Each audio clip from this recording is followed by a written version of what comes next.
Bien, la tavelure, c'est l'ennemi numéro 1 des pommiers au Québec. C'est vraiment un ennemi redoutable.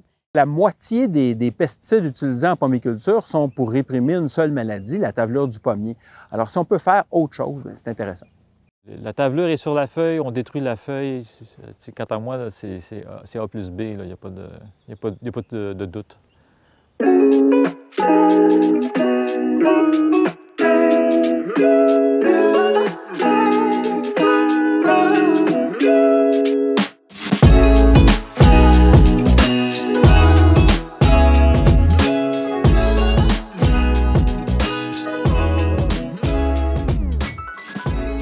La tavelure du pommier, c'est une maladie causée par un champignon. Ce champignon-là passe l'hiver dans les feuilles de la litière au sol. Au printemps, les spores arrivent à maturité. Lorsqu'il pleut, les spores sont éjectés, les spores atterrissent sur le nouveau feuillage.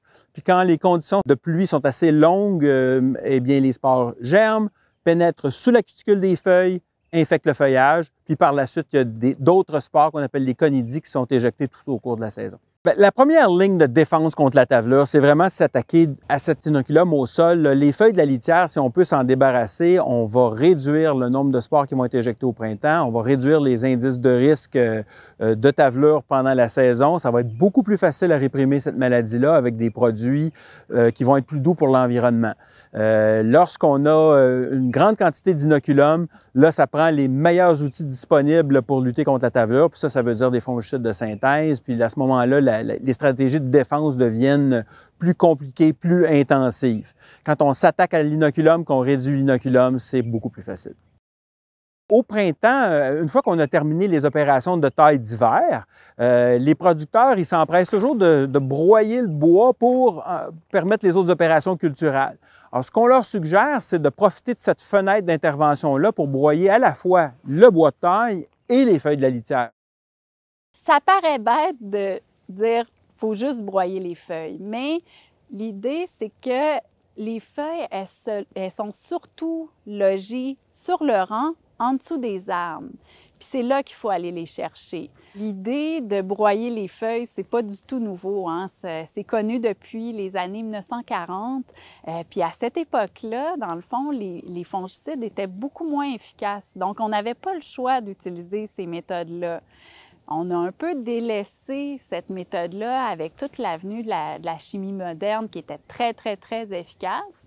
Mais là, aujourd'hui, on se rend compte qu'il y a quand même certains inconvénients associés aux fongicides, c'est-à-dire leur coût, premièrement, leur danger pour la santé, pour l'environnement, les risques de résistance, tout ça.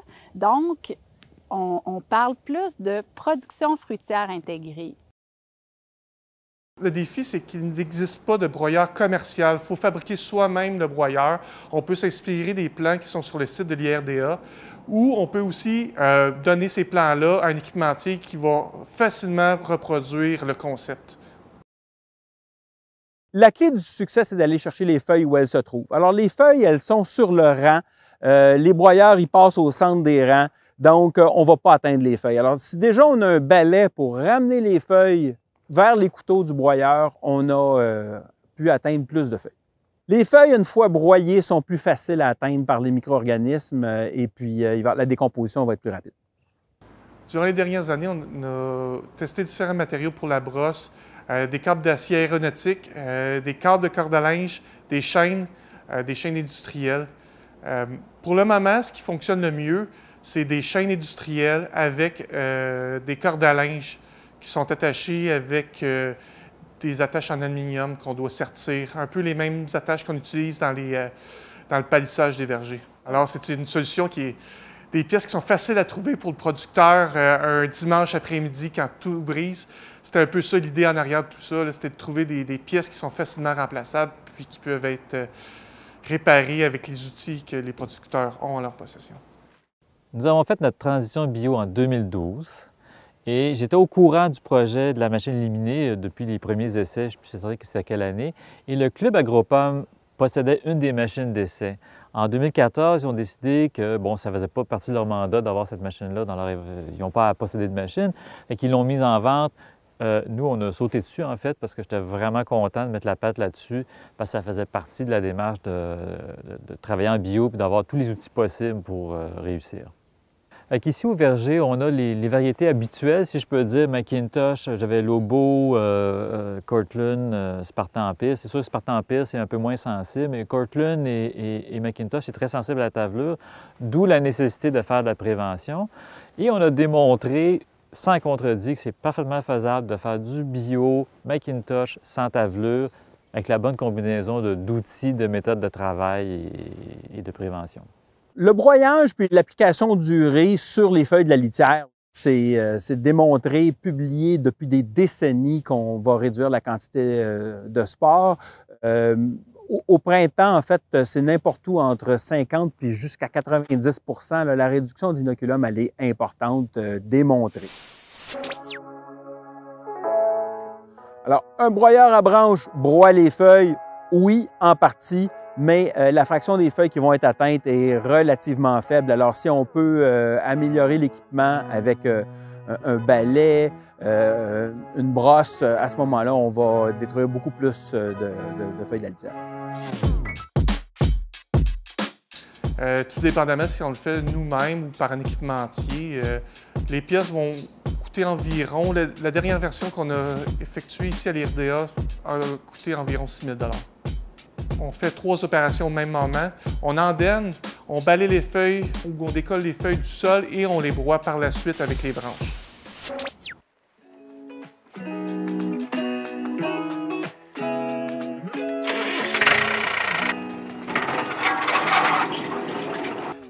C'est sûr qu'un broyeur comme ça aide à lutter contre la tavelure, mais quant à moi, c'est dans une démarche globale, dans le sens que tu ne peux pas te fier juste aux arrosages ou juste à ça, mais c'est vraiment de tout faire. Chaque geste que tu fais diminue ton risque, diminue l'inoculum, tu fais des bons arrosages. Tu sais, c'est l'idée d'aller graduellement vers le succès en faisant toutes les étapes possibles. C'est délicat à utiliser. Est-ce que c'est la perfection du design? Non, il y aurait des choses à améliorer. Je pense que ce serait mieux qu'elle soit traînée plutôt que semi-portée parce que c'est difficile pour le niveau, etc. Dépendamment du type d'arbre, dépendamment de la largeur des allées, des ornières aussi, ou du couvert végétal. Il faudra adapter sa machine et son ajustement. Je ne suis pas encore 100% satisfait de mon choix de balai arrière. Ça fonctionne bien, là, mais ça pourrait être encore mieux. Ça pourrait être plus facile à changer. Mais bien utilisé, ça fonctionne. Le principe est bon. Il n'y a aucun doute que le principe est bon. Le reste, c'est de la broutaille technique. Là, La production fruitière intégrée, c'est d'utiliser toutes les méthodes qui sont disponibles pour lutter contre la maladie. Donc, que ce soit des méthodes physiques, mécaniques, chimiques, biologiques, on utilise tout ce qui est à notre portée. Puis les pesticides, dans le fond, c'est juste un des outils, mais on intègre toutes les méthodes.